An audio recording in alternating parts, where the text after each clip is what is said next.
आज की इस वीडियो में हम बात करने वाले हैं क्लास 8th के मैथ्स के पेपर की, जो कि प्रीवियस ईयर का पेपर है। इसके हम ऑब्जेक्टिव्स, मल्टीपल चॉइस क्वेश्चन वाले ऑब्जेक्टिव्स हम पहले ही करवा चुके हैं।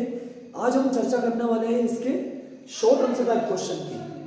तो शॉर्ट आंसर टाइप क्वेश्चन में पहला क्वेश्चन है question number 11, solve the following equation 5x - 3 = 3x - 5।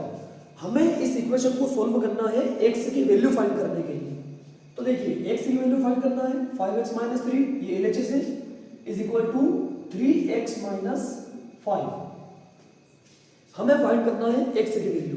तो सबसे पहले हम क्या स्टेप करेंगे, पहली स्टेप जो होगी हमारी वो है जो x वाले टर्म है, जो x वेरिएबल वाले टर्म है उनको हम इस साइड ले आएंगे एक तरफ। तो 5x ऑलरेडी इधर है, जब ये 3x इधर आएगा, ट्रांसपोज होके जब इधर आएगा तो ये प्लस का है, तो ये हो जाएगा माइनस का। ठीक है, तो x वाले टर्म हमने क्या कर लिए एक तरफ। ये जो -5 है ये अपनी साइड चेंज नहीं करना, ये पहले भी इक्वल के राइट हैंड साइड था, अब भी इक्वल के राइट हैंड साइड है, तो इसलिए इसका जो साइन है वो चेंज नहीं होगा। लेकिन ये जो -3 है ये ट्रांसपोजिंग मेथड से हम इसको इधर ले आएंगे, तो ये क्या हो जाएगा प्लस का, तो -3 उधर गया तो क्या हो गया प्लस का 3। तो ये हो गया x वाले टर्म और ये हो गया हमारे न्यूमेरल्स। तो 5x में से जब हम 3x माइनस करेंगे तो हमारा आंसर आएगा 2x इज इक्वल टू, अब देखिए इंटीजर्स को हम सिंप्लीफिकेशन, इंटीजर्स का हम करेंगे अब सिंप्लीफिकेशन। इसका बहुत ही आसान तरीका है, जब दोनों के साइन अलग अलग हो तो हम करते हैं सब्ट्रैक्शन। तो एक माइनस का है और एक है प्लस का, तो हम क्या करेंगे सब्ट्रैक्ट करेंगे। अगर दोनों माइनस के होते तो क्या करते हैं हम एडिशन। तो जब भी इंटीजर में दोनों का साइन सेम हो तो क्या करना आपको एडिशन, दोनों अगर माइनस माइनस के तब भी क्या करना आपको एडिशन नंबर्स का, और अगर दोनों प्लस के तब भी क्या करना आपको एडिशन, और अगर दोनों अपोजिट साइड वाले नंबर, अपोजिट साइन वाले, तब क्या करते हैं हम इनका सब्ट्रैक्शन। तो अभी हमें करना पड़ेगा इन दोनों को सब्ट्रैक्ट। तो 5 में से 3 माइनस करेंगे तो आएगा हमारा आंसर 2। तो हमने नंबर को कर लिया सब्ट्रैक्ट, लेकिन एक हमारी स्टेप बची है और वो है साइन। आंसर में वो वाला साइन आ गया जो इंटीजर बड़ा है, तो बड़ा इंटीजर क्या है माइनस का है, तो साइन कौन सा लगेगा हमारा आंसर में माइनस का लगेगा। तो 2x इज इक्वल टू क्या माइनस का 2, x इज इक्वल टू, अब देखिए हमें वैल्यू निकालना है x की, लेकिन यहाँ पे देखिए ये जो हमारा 2 है ये काय में है x के मल्टीप्लाई में, तो उधर गया तो काय में हो जाएगा डिवाइड में हो जाएगा। तो -2/2, 2 1 जा 2, 2 1 जा 2, 1 टाइम, तो x इज इक्वल टू हो गया -1/1, जिसे हम लिख सकते हैं x इज इक्वल टू -1। ठीक है, तो ये हमारा क्वेश्चन सॉल्व हो चुका है, और ये जो x की वैल्यू है ये हमारे पास -1। क्वेश्चन नंबर 12 है find the number of side in a regular polygon. एक रेगुलर पॉलीगन है जिसमें हमें नंबर ऑफ साइड बताना है कि कितनी साइड है उसमें, whose each exterior angle is a measure of 45 degree, जिसका हर एक एंगल, इंटीरियर की बात नहीं हो रही, किसकी बात हो रही है एक्सटीरियर की, जिसका हर एक एक्सटीरियर एंगल कितने का मेजरमेंट रखता है 45 का। तो देखिए यहाँ पे बात हो रही है रेगुलर पॉलीगन की, तो पॉलीगन में जितनी साइड होती है उतने ही क्या होते हैं एंगल। ठीक है, अब देखिए इसमें क्या करा है 45 डिग्री का एक एंगल दिया है एक्सटीरियर। तो देखिए the sum of all exterior angle, सभी एक्सटीरियर एंगल का सम कितना होता है 360 डिग्री। ठीक है, ये सभी एक्सटीरियर एंगल का सम है, और उसमें से एक एंगल है हमारा 45 डिग्री का। तो हमें ये पता पड़ जाएगा जब हम 45 का डिवाइड करेंगे तो हमें ये पता पड़ जाएगा कि इस रेगुलर पॉलीगन में कितने एंगल हैं, इस रेगुलर पॉलीगन में कितने एंगल हैं, हमें ये मालूम पड़ेगा।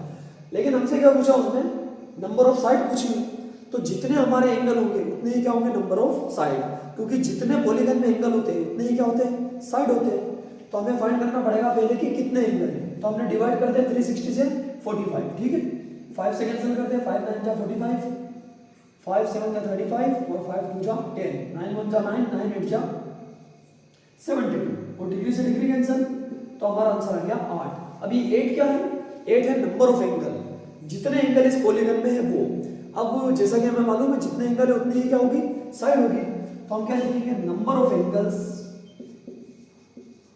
Is equal to 8। लेकिन हमसे क्या पूछा, नंबर ऑफ साइड्स, क्या पूछा हमसे, नंबर ऑफ साइड्स पूछा है। तो नंबर ऑफ साइड्स भी कितनी होगी, 8, because the number of angle and the number of side in a polygon is always equal. Question number 13 है हमारा, find the square root of 729 by the prime factorisation method. एक number है हमारे पास 729, जिसका हमें क्या फाइंड करना है, स्क्वायर रूट। लेकिन किस मेथड से, उस मेथड का नाम भी दे रखा है प्राइम फैक्टराइजेशन मेथड। ठीक है, प्राइम फैक्टराइजेशन क्या होता है, हमें करना है 729 के फैक्टराइजेशन, लेकिन किन नंबर का इस्तेमाल करके, प्राइम नंबर्स का। इसीलिए इस मेथड को कहा जाता है प्राइम फैक्टराइजेशन, क्योंकि हम इसमें क्या यूज करते हैं, 2 का, 3 का, 5 का, 7 का, हमेशा प्राइम नंबर यूज करते हैं। इसलिए इस मेथड को क्या कहते हैं, प्राइम फैक्टराइजेशन। चलिए इसके हम करते हैं प्राइम फैक्टर्स। तो देखिए सबसे पहले हमें देखना होगा कि किस प्राइम नंबर से डिवाइड हो रहा है, किससे डिविजिबल है। तो सबसे पहले चेक करते हैं 2 से, क्या 2 से डिवाइड हो रहा है, बिल्कुल नहीं हो रहा, क्योंकि लास्ट में है हमारा ओड नंबर, ओड डिजिट। अब देखते हैं क्या 3 से डिवाइड हो रहा है। तो 3 के लिए डिविजिबिलिटी का रूल ये है कि सभी डिजिट का क्या करना पड़ेगा, हमें सम करना पड़ेगा। तो चलिए सम करते हैं, 7 और 2 9, और 9 और 9 होता है 18। क्या 18 3 के टेबल में आते हैं, बिल्कुल आते हैं। तो ये भी क्या होगा, 3 से डिविजिबल है। तो किससे डिवाइड करेंगे हम, 3 से। 3 2 जा 6, 1 रिमाइंडर, ये बन गया 12, 3 4 जा 12, और 3 3 जा 9, 243 टाइम्स। अब देखिए क्या वापस से 3 से डिविजिबल है, 2 + 4 हो गया 7, सॉरी 6, 6 और 3 हो गया 9। तो 9 आते 3 के टेबल में, ये भी आएगा।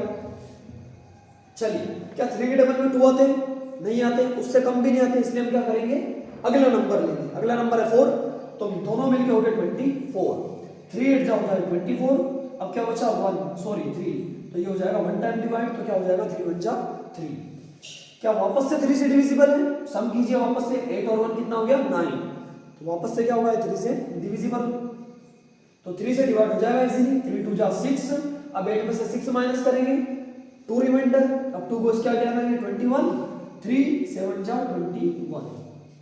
वापस से 3 से डिवाइड हो रहा है, देखिए सम कीजिए 9 आ रहा, तो 3 9 जा 27। वापस से 3 से 3 3 जा 9, फिर 3 से 3 1 जा 3।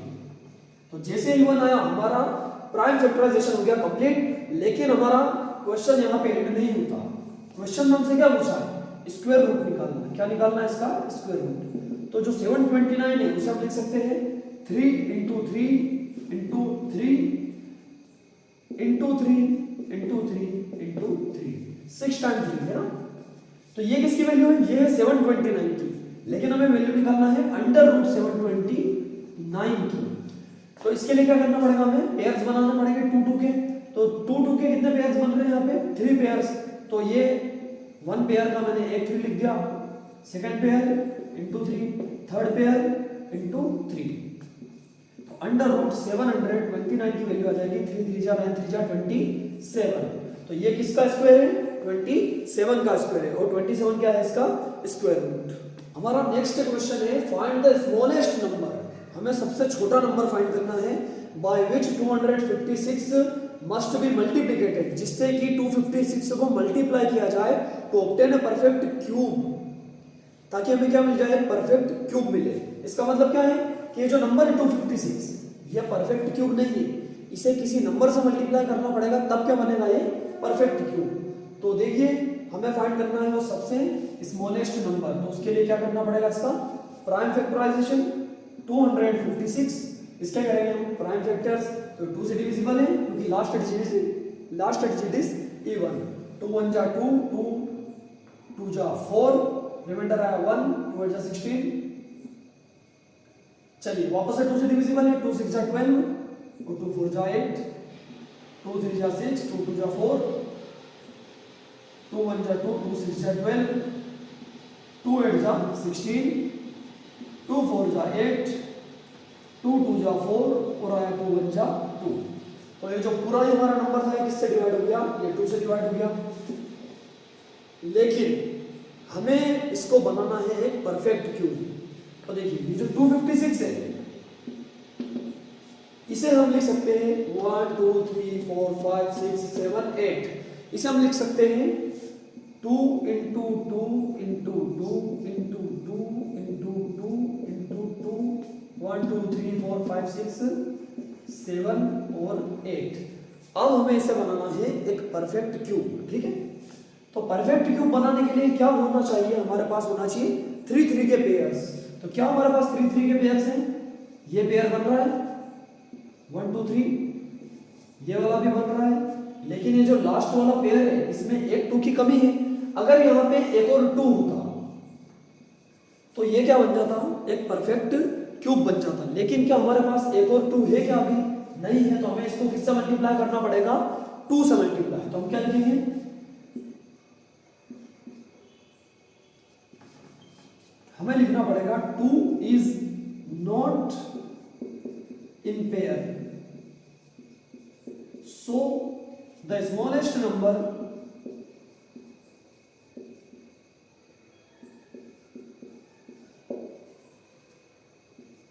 वुड बी 2, ठीक है।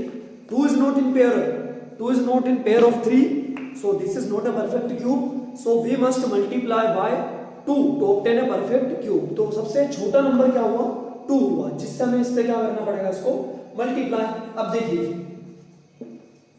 क्वेश्चन तो हमारा यहीं पे खत्म हो गया, लेकिन हम समझ लेते हैं कि 2 से मल्टीप्लाई क्यों करना पड़ेगा। जब हम इसको 2 से मल्टीप्लाई करेंगे तो 6 2 जा 12, कितना आया 1, 2 5 जा 10 और 1 11, कैरी हुआ 1, 2 2 जा 4 और 4 और 1 हुआ 5।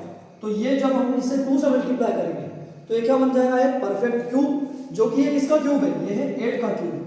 8 cube is equal to 512 as you know. तो देखिए 256 को 2 से मल्टीप्लाई करा तो बन गया ना परफेक्ट क्यूब। तो वो छोटा से छोटा नंबर क्या है, सबसे छोटा नंबर है वो 2, जिससे कि इसे क्या करना पड़ेगा, हमें मल्टीप्लाई। क्वेश्चन नंबर 15 है, convert the ratio 2:5 two percent. 2:5 का रेशियो दे रखा है और हमें काय में कन्वर्ट करना है इसे, परसेंट में। परसेंट का मतलब होता है पर 100, क्या होता है, पर 100। मान लीजिए ये 2:5 का रेशियो, रेशियो का मतलब क्या हुआ, अगर एक नंबर 2 है तो दूसरा नंबर 5 है, ठीक है। तो हमें इस नंबर को बताना है 100। अगर ये 100 है तो ये नंबर कितना होगा, चलिए सबसे पहले तो हम इसे माइंड में ही सोल्व करके देखते हैं। अगर हम इसे करते डबल तो ये हो जाएगा 10, तो इसको भी डबल करना पड़ेगा क्योंकि हमने आरएचएस में 2 का मल्टीप्लाई करा तो एलएचएस में भी करना पड़ेगा, ठीक है। अब ये बन चुका है 10 और ये बन जाएगा आप 4। तो अगर ये नंबर 5 है तो ये 2 होगा, अगर ये 10 है तो ये क्या हो जाएगा 4। अब हमें इसे बनाना है 100, तो किसका मल्टीप्लाई करना पड़ेगा, 10 का, तो ये बन जाएगा 100। इसे ही कहते हैं परसेंट, पर सेंचुरी। परसेंट का मतलब क्या होता है, पर सेंचुरी, पर 100 पर, ठीक है। तो इसे भी किससे मल्टीप्लाई करना पड़ेगा हमें, 10 से, तो ये हो जाएगा 40। तो अगर ये नंबर 40 है तो ये कितना हो जाएगा 100, और ये 100 है तो ये क्या हो जाएगा 40, ठीक है। अब इसे हम सोल्व करके देखते हैं। सोल्व करना बहुत इजी है, ये तो मैंने कॉन्सेप्ट समझा आपको। सोल्व करने के लिए देखिए हमारे पास रेशियो है 2:5, तो इसे हम लिख सकते हैं 2/5 फ्रैक्शनल फॉर्म में। इसे परसेंट में कन्वर्ट करना है तो किससे मल्टीप्लाई करना पड़ेगा हमें, 100% से। एक बात आप ध्यान रखिए, चाहे आप फ्रैक्शन से परसेंट बनाएं या डेसिमल से परसेंट बनाएं या रेशियो से परसेंट बनाएं, आपको मल्टीप्लाई करना है हमेशा 100% का, ठीक है। तो मुझे बनाना है फ्रैक्शन से परसेंट, तो क्या किसका मल्टीप्लाई करूँ मैं, 100% का।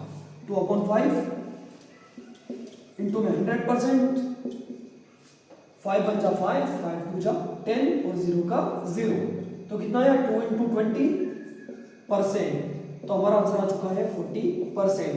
क्या हुआ इसका मतलब, 40% का मतलब क्या हुआ, 100 में से 40, जैसा कि हमारा आंसर जो मैंने आपको कॉन्सेप्ट में समझाया था। अगर ये नंबर 100 हुआ तो ये कितना हो जाएगा 40, इसे ही कहते हैं हम परसेंट। क्वेश्चन नंबर 16 है, फाइंड द प्रोडक्ट। अब प्रोडक्ट का मतलब क्या होता है, प्रोडक्ट का मतलब होता है मल्टीप्लिकेशन।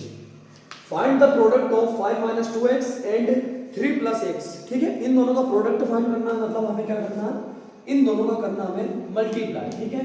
अब अलजेब्रा का मल्टीप्लाई करना बहुत ही ज्यादा इजी है, तो इन दोनों का लिखेंगे मल्टीप्लिकेटिव फॉर्म में। हमें फाइंड करना है इसका मल्टीप्लिकेशन रिजल्ट, ठीक है। तो देखिए पहला नंबर है हमारा 5, हमें करना है बाइनोमियल का मल्टीप्लाई, तो 5 में क्या क्या लिख देंगे 3 + 2x।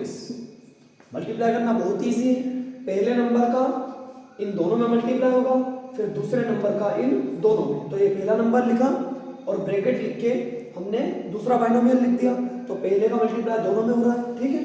अब इसके बाद हम लिखेंगे दूसरा नंबर माइनस का 2x। अब इसका मल्टीप्लाई भी हम पूरे में करेंगे 3 + x में। ब्रैकेट लगाना ना भूलें, अगर आपने ब्रैकेट नहीं लगाया तो ऐसा होगा कि आपका जो मल्टीप्लाई है वो सिर्फ इन दोनों नंबर का ही होगा, 2x और 3 का, लेकिन हमें पूरे में मल्टीप्लाई करना है तो ब्रैकेट लगा दिया हमने। तो इसका मतलब क्या है, 2x का 3 में भी होगा और 2x का x में भी होगा। चलिए आगे बढ़ते हैं। 5 3 का क्या होता है 15, 5 भी प्लस का है और x भी क्या है प्लस का, तो प्लस इंटू प्लस क्या हो जाएगा, प्लस का साइन आएगा, और नंबर का नंबर में होता है और वेरिएबल का वेरिएबल में। अब यहाँ पे कुछ भी नहीं है वेरिएबल के, कोफिशिएंट में तो क्या है 1x, तो 5 1 जा क्या हुआ 5 और x का x लिख दिया। चलिए अब यहाँ देखते हैं, सबसे पहले होता है साइन का मल्टीप्लाई, माइनस इंटू प्लस क्या हुआ माइनस, फिर होता है नंबर का 2 इंटू 3 क्या हुआ 6, और x यहाँ पे है लेकिन यहाँ पे नहीं है तो क्या आ जाएगा सिर्फ x। यहाँ पे भी अगर x होता तो क्या हो जाता x²। चलिए अब वापस से ये वाली स्टेप करते हैं सेम। माइनस इंटू प्लस क्या हुआ माइनस 2 1 जा 2 हुआ, और x का x में मल्टीप्लिकेशन क्या हुआ मल्टीप्लाई हो गया इसका x²। अब एक और स्टेप कर सकते हैं आप, लाइक टर्म्स को ऐड और सब्ट्रैक्ट कर सकते हैं। ये जो दोनों टर्म है ये लाइक टर्म है क्योंकि यहाँ पर भी x है और यहाँ पे भी x है और दोनों की पावर सेम है, तो 15।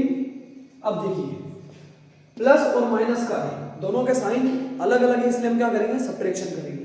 तो 6 में से 5 गया तो हुआ 1x मतलब x। अब ये आंसर प्लस में आएगा कि माइनस में, माइनस में आएगा क्योंकि माइनस का 6 बड़ा है यहाँ पे।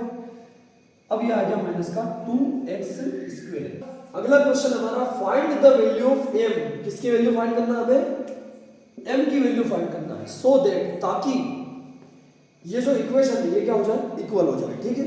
अब आपके हिसाब से क्या होना चाहिए यहाँ पे, हमें पावर लाना है 7 और हमारे पास ऑलरेडी पावर है 5, तो हमें फाइंड करना है यहाँ पे m की वैल्यू, ठीक है। यहां पे देखिए गौर से, बेस दोनों के सेम है, बेस क्या है दोनों के सेम। जब बेस सेम हो और मल्टीप्लाई में हो तो पावर का क्या होता है एडिशन होता है, तो -3 की पावर हो जाएगी m+1 और +5। बेस दोनों के सेम थे तो पावर क्या हो जाएगी ऐड हो जाएगी क्योंकि मल्टीप्लिकेशन में। इक्वल में है -3⁻7, -3⁻m प्लस 1 और 5 हो गया 6, और इज इक्वल में है -3⁻7। अब हम दोनों को कंपेयर करेंगे। कंपेयर करना मतलब क्या होता है, देखिए इधर भी -3 है इधर भी -3 है, इधर 7 है तो ये 7 के इक्वल में होगा, क्योंकि हमें अगर दोनों को इक्वल बनाना है तो इस पावर की जो वैल्यू है वो क्या होना चाहिए 7, तभी इक्वल होंगे दोनों। तो m प्लस 6 की वैल्यू आ गई 7, तो m की वैल्यू आ जाएगी 7 - 6, m इज इक्वल टू हो जाएगा 1। तो m की वैल्यू क्या है 1। आप यहाँ पे 1 रख के देख भी सकते हैं।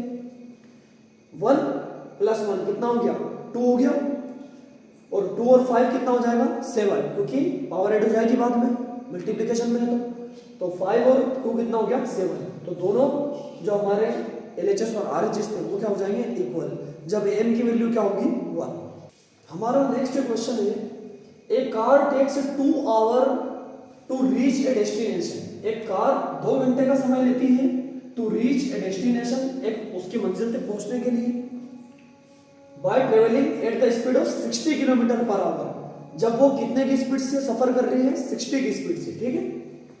How long will it take, कितना समय लेगी when the car travels at the speed of 50 km/h, जब वो 50 km/h की स्पीड से अपना सफर तय करे। तो देखिए ये हमारा जो क्वेश्चन है वो है डायरेक्ट इनडायरेक्ट, या आप कह सकते हैं डायरेक्ट और इनवर्स प्रोपोर्शन से, ठीक है, उस वाले चैप्टर से। जब कार की स्पीड कम होगी, पहले 60 थी तो समय कितना लेती थी 2 आवर्स, लेकिन अब कार की स्पीड क्या हो गई कम, तो समय ज्यादा लगेगा कि कम बताइए। जब कार की स्पीड कम होगी तो समय क्या लगेगा ज्यादा, और जब कार की स्पीड बढ़ेगी तो समय क्या हो जाएगा कम। तो बताइए कौन सा प्रोपोर्शन है, ये है इनवर्स प्रोपोर्शन। ठीक है, तो हमें इस बात का ध्यान में इस बात को जरूर ध्यान में रखना है कि जो क्वेश्चन है ये डायरेक्ट का है या इनडायरेक्ट का, क्योंकि जब आप चैप्टर में एक्सरसाइज करते हैं तो जो पूरी एक्सरसाइज है वो काय की होती है, या तो डायरेक्ट की होती है या इनडायरेक्ट। तो एक्सरसाइज करते वक्त तो हमें मालूम रहता है कि ये क्वेश्चन क्या है, हमेशा डायरेक्ट का ही होगा, उस एक्सरसाइज का है, तो सारे क्वेश्चन है हमारे उस एक्सरसाइज में डायरेक्ट के पॉइंट 1 में, और पॉइंट 2 वाली जो एक्सरसाइज है उसमें क्या है सभी इनडायरेक्ट के। तो हम देखते भी नहीं और फॉर्मूला क्या लगा देते हैं डायरेक्ट का या इनडायरेक्ट का। लेकिन जब हम क्वेश्चन एग्जाम हॉल में बैठ के करते हैं तब हम सोच में पड़ जाते हैं कि अब कौन सा फॉर्मूला लगा है। तो आपको पहले चेक करना पड़ेगा एग्जाम हॉल में कि क्वेश्चन जो है डायरेक्ट प्रोपोर्शन का है या इनडायरेक्ट का। तो ये कैसे मालूम पड़ेगा, जब कार की स्पीड 60 है तो समय लेगी 2 घंटे, अब कार की स्पीड होगी 50 मतलब कम हुई, तो कॉमन सेंस से हम अंदाजा लगा सकते हैं कि जब स्पीड कम हुई तो समय क्या हो जाएगा बढ़ जाएगा। तो जब एक चीज के कम होने पे दूसरी चीज बढ़े तो उसे कहते हैं इनवर्स प्रोपोर्शन। तो इस क्वेश्चन को हम सोल्व करेंगे according to inverse proportion method. ठीक है, चलिए सबसे पहले जो क्वेश्चन पूछा है, जो क्वेश्चन में पूछा है उस वैल्यू को हम मान लेते हैं x। क्या पूछा, how long it will take, how long it will take कितना समय लेगी, तो क्या पूछा हमसे समय, तो let the time taken by the car is equal to x। माना कि कार द्वारा लिया गया समय क्या मान लिया हमने x मान लिया। फिर हम बनाते हैं हमारा बॉक्स जिसमें हम लिखेंगे दोनों वेरिएशंस। तो हमें कौन से वेरिएशन दिए, एक तो स्पीड दी है और एक दिया है हमें टाइम। तो क्या लिख लेते हैं ऊपर टाइम और नीचे लिख लेते हैं स्पीड। जब हमारी स्पीड क्या थी 60, तब हमारे पास टाइम था कितने का 2 आवर्स का। अब हमारे पास है स्पीड 50 की, तो हमने टाइम क्या मान लिया, अब x मान लिया, क्योंकि हमें अब टाइम मालूम नहीं है। तो देखिए ये क्वेश्चन जो है वो इनवर्स प्रोपोर्शन का, इसलिए क्या करेंगे, जब भी इनवर्स प्रोपोर्शन का क्वेश्चन होता है उसमें इन दोनों का जो मल्टीप्लिकेशन होता है, मल्टीप्लिकेशन रिजल्ट जो इन दोनों का होता है वो क्या होता है सेम होता है। तो 2 into 60 will equal to x into 50, ये दोनों क्या होंगे इक्वल होंगे। हमें फाइंड करना है x की वैल्यू, तो 50 आ जाएगा डिवाइड में 2 into 60 अपॉन में आ गया 50, 5 से 0 से 0 कैंसिल, तो ये आंसर आ जाएगा हमारा x की वैल्यू आ जाएगी 12/5 आवर्स। क्या आ जाएगी 12/5 आवर्स। अब इसे आप चाहो तो डेसिमल में भी कन्वर्ट कर सकते हैं, 5 2 हो जाएगा 10, पॉइंट लगाया और 5 4 हो जाएगा फिर 20, तो 2.4 hours will it take to cover the destination at the speed of 50 kilometre per hour. Question number 19 है हमारा, express the number 4.5 into 10⁴ in usual form. जो हमारा नंबर है अभी वो लिखा हुआ है स्टैंडर्ड फॉर्म में। स्टैंडर्ड फॉर्म क्या होता है, our first number will between 1 to 9, जो हमारा पहला नंबर होना चाहिए वो किसके बीच होना चाहिए 1 से लेकर 9 के बीच, और किसके मल्टीप्लाई में लिखा होना चाहिए वो 10 की पावर के मल्टीप्लाई में। तो पहला जो नंबर है हमारा वो 1 से लेकर 9 के बीच में, और जो पीछे वाला जो पोर्शन है वो क्या है 10 की पावर के फॉर्म में। तो ये क्या हुआ स्टैंडर्ड फॉर्म।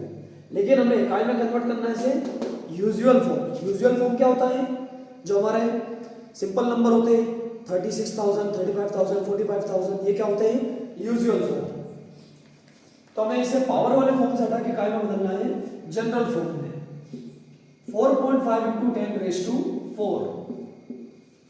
तो 4.5 अब 10⁴ है तो हम इसे कितनी बार मल्टीप्लाई के रूप में लिख सकते हैं 4 टाइम्स। चलिए अब मल्टीप्लाई करें। मल्टीप्लाई करने का सबसे इजी तरीका, डेसिमल को भूल जाइए, तो हमारे लिए ये है 45, 1 2 3 4 4 0 लग जाएगी। चलिए अब इसके बाद हमें ध्यान रखना है डेसिमल का। कितने डिजिट के बाद डेसिमल है, ओनली 1 डिजिट के बाद, तो कितने डिजिट के बाद लग जाएगी डेसिमल आंसर में? 1 डिजिट के बाद। तो हमारा आंसर आ गया 45,000। तो ये है स्टैंडर्ड फॉर्म और ये हो गया उसका यूजुअल फॉर्म या जनरल फॉर्म। क्वेश्चन नंबर 20 जो कि शॉर्ट आंसर टाइप क्वेश्चन का लास्ट क्वेश्चन है, इसमें हमसे पूछा है फैक्टराइज 49x² - 36। इसे हम क्या करने वाले हैं? फैक्टराइज। फैक्टराइज का मतलब क्या होता है? मान लीजिए 12 है तो 2 × 2 × 3 लिख सकते हैं। ये क्या हो गया इसके प्राइम फैक्टराइजेशन। तो फैक्टराइजेशन का मतलब होता है मल्टीप्लिकेशन के फॉर्म में, मल्टीप्लाई वाले फॉर्म को क्या होते हैं? फैक्टराइजेशन। तो इसका फैक्टराइजेशन मतलब मल्टीप्लाई के रूप में अगर हम लिख सकते हैं तो उस फॉर्म को क्या बोलेंगे हम? फैक्टराइजेशन वाला फॉर्म। तो हम करने वाले हैं अलजेब्रिक एक्सप्रेशन का फैक्टराइजेशन। अब देखिए, अगर क्वेश्चन आए आपके फैक्टराइजेशन वाले चैप्टर से तो आपको ध्यान में रखना है कि कौन सा पैटर्न बन रहा है, ठीक है। अब यहाँ पे जो पैटर्न बन रहा है वो है a² - b² वाला पैटर्न। ये हमने कैसे पहचाना? जो पहला हमारा जो नंबर है क्या वो परफेक्ट स्क्वायर है 7 का? बिल्कुल है। ये है 7x का स्क्वायर। और जो आखिरी वाला नंबर है वो किसका स्क्वायर है? 6 का स्क्वायर। तो a² और b²। अब बीच में क्या लगा हुआ है? फॉर्मूला में माइनस लगा हुआ है और यहाँ पे भी क्या लगा हुआ है? माइनस। तो हमने पैटर्न पहचान लिया है ये किसका है? a² - b² वाला फॉर्मूला। तो a² - b² क्या होता है? a + b × a - b। तो a की वैल्यू हमारे लिए है 7x और b की वैल्यू है 6। तो a + b जैसा जैसा फॉर्मूले में वैसा वैसा हमें करना। a + b है तो हमारा a है 7x प्लस b की वैल्यू आ गई 6, ये हो गया a + b। फिर होता है a - b तो 7x - 6। तो देखिए ये इस फॉर्म में लिखा हुआ था, हमने लिख लिया ऐसे मल्टीप्लाई के फॉर्म में और इसे ही कहते हैं फैक्टराइजेशन या फैक्टर वाला फॉर्म।